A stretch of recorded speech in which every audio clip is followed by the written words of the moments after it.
Almost 1.5 year అయింది కదా బాబు. ఇప్పుడు వరకు ఈ వర్క్ పక్కన పెట్టు, కింద నుంచి జరిగిన వర్క్ అన్నీ ఉంది కదా, టెస్టింగ్ చేశారా? ఎక్కడ చేశారు? ల్యాబ్ పెట్టలేదు. అదే ల్యాబ్ పెట్టలేదు కాబట్టి వాళ్ళు హైర్ చేసుకోవాలి సార్. అయితే ల్యాబ్ పెట్టాలి అకాడమిక్ కండిషన్ ప్రకారం, లేదా ల్యాబ్ ఏదో ల్యాబ్ని వాళ్ళు హైర్ చేసుకుని టెస్ట్లన్నీ వాళ్ళు చేయించాలి. ల్యాబ్ హైర్ చేసుకున్నారు. ఇప్పుడు ఈ వర్క్ జరిగినప్పుడు టెస్టింగ్ చేశారా? మొత్తం 5 days అయింది కదా సార్. ఇంక మన చంద్రవచ్చింది అడవులు చేసాం సార్. దీని ఒకదానికి టైం లేదు సార్. 6 days లోనే ఇది జరిగింది సార్. యాక్చువల్లీ దీని మీద వచ్చిన ట్రస్సులు ఇవి లోడ్ పెట్టేశారు. ఈ విండ్కి ఇటు ఎక్కింది సార్. అటువంటి వాటర్ ప్రెజర్ ఇటు నుండి విండ్ ప్రెజర్కి వచ్చింది సార్. దానికి చూడండి సార్, అదే వాళ్ళు ఇంకా దానికైతే 0.6 కట్టాను సార్. ఇది కొద్దిగా ఇంకా ఇది 0.75 కట్టారు సార్. కాదు సార్, అంటే మామూలు జరిగింది చెప్తాను సార్. టైం లేదు సార్. దగ్గర నేను కట్టమని ఆఫీసాను సార్. ఇది సార్ ఒకటి పిలుస్తాడు.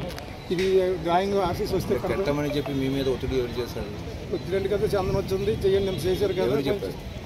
డిపార్ట్మెంట్ ఇంకా వీళ్ళు అనేది తెలియదు ఉంటుంది సార్. ఇప్పుడు ఇద్దరు కూడా మామూలుగా వర్క్ చందనోత్సవం చేయండి నేను కొన్ని అడ్డంకులన్నీ చేయండి నేను రిక్వెస్ట్ చేశారు సార్. నేను కూడా వచ్చి దేవుడి కార్యక్రమం కదని దీన్ని డ్రాయింగ్ లేకపోయినా అధిగమించి చేస్తే అప్పుడు బ్రిక్ వర్క్ చేసేటప్పుడు ఏ ఇంజనీర్ వచ్చి చూసారు? అంటే స్టార్టింగ్ రోజు ఏం లేరు కానీ సార్, మిగతా రెగ్యులర్గా ఉంటారు సార్. 5-6 రోజులు చేశారంటున్నారు కదా సార్. మొత్తం ఎన్ని రోజులు చేశారు? మిగతా ఒక 4 days. 4 days ఏ ఇంజనీర్ ఉన్నారు ఇక్కడ సైట్లో? స్టార్టింగ్ రోజు ఏం లేదు సార్, నెక్స్ట్ ఏం ఉన్నారు 4 days. అంటే అప్పుడు స్టార్ట్ అవ్వలేదు 4 days లో పని జరిగేటప్పుడు నువ్వు లేవు అంటే విజయవాడ క్యాంపు చెప్పండి సార్. ఎవరున్నారు? ఏ ఇంజనీర్ ఉన్నారు? ఈ సార్ ఉన్నారు సార్. స్టార్టింగ్ చేసిన ఆయన లేడని లేదు సార్, ఇంటి మనం చెప్పలేం కానీ స్టార్టింగ్ రోజు లేరు సార్. వర్క్ జరుగుతున్నది ఈయన వచ్చారు. డిఈ గారు కూడా రెగ్యులర్గా వచ్చి వస్తున్నాను సార్. దాని టైంలో మధ్యలో ఎప్పుడు ఈ గారు వచ్చి చూసి వెళ్ళారు సార్. అంటే స్టార్టింగ్ రోజు అయితే మటుకు ఇద్దరు లేరు సార్.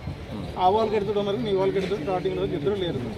నెక్స్ట్ రోజుకి వచ్చారు సార్. పర్యవేక్షణ జరిగింది మామూలుగా రెగ్యులర్గా ఎలాగా జరిగింది అది జరిగింది. ఈ ఒక రోజు చేయండి అని అందరూ కూడా చెప్పి నేను చేయను సార్, ఆర్టీసీ రిటర్న్ వాళ్ళు వస్తుంది కదా అప్పుడే చేద్దాం వేస్ట్ కదా అంటే లేదు టెంపరీ కదా చేయండి చేశారు. ఇదేంటంటే సార్, ఈ వర్షం ఒకటి ఇది ఒకటి లేకపోతే అయ్యి ఉండేది సార్.